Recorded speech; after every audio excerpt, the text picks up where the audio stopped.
वफ़ाक़ी तब्दीली सरकार हिकु भेरो ॿीहर अवाम मथां पेट्रोल बम केराए छॾियो आहे। वफ़ाक़ी हुकूमत पेट्रोलियम मसनूआत जे क़ीमतुनि में इज़ाफ़ो थियण सां महांगाई जो जिन पिणु बेकाबू थी वियो आहे। मौजूदा सरकार पारां हर 15 ॾींहंनि ते पेट्रोलियम मसनूआत जे क़ीमतुनि में इज़ाफ़ो थियण सां अवाम खे सख़्तु परेशान। पेट्रोल जो अघु वधाए महांगाईअ खे छूट ॾिनी वई आहे।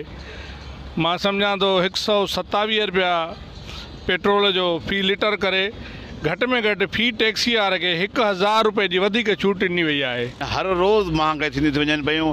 तेल 5 रुपया लीटर वधण खां पोइ हू जेको आहे 7 रुपए में जेको आहे महांगाई थी वञे। असां सुप्रीम कोर्ट खे अपील था कयूं पिया त अधु खुद नोटिस वठी ऐं ग़रीब आवाम खे रिलीफ ॾिनो वञे। तो इन शयुनि सां ओवरऑल सभिनी शयुनि ते असर थो पए। ॾिसो फिटनेस साइल में ठाहिण वारी बिजली उहा महांगी थी वञे। उन खां पोइ जेके खाधे पीते जूं शयूं उहे महांगी थी वञनि।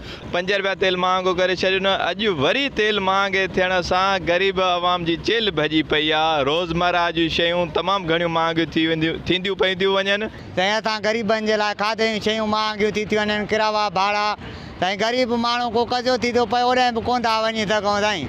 किरावा हेॾा आहिनि साईं, छा कयूं साईं, काॾे वञूं। शहरनि मुतालबो कयो आहे त फौरी तौर ते पेट्रोलियम मसनूआत जे क़ीमतुनि में इज़ाफ़े वारे फ़ैसिले ते नज़रसानी कई वञे। कैमरामैन फयाज़ शेख सां गॾु ग़ुलाम सिंह चांग, सिंध टीवी न्यूज़, हिंगोरजा।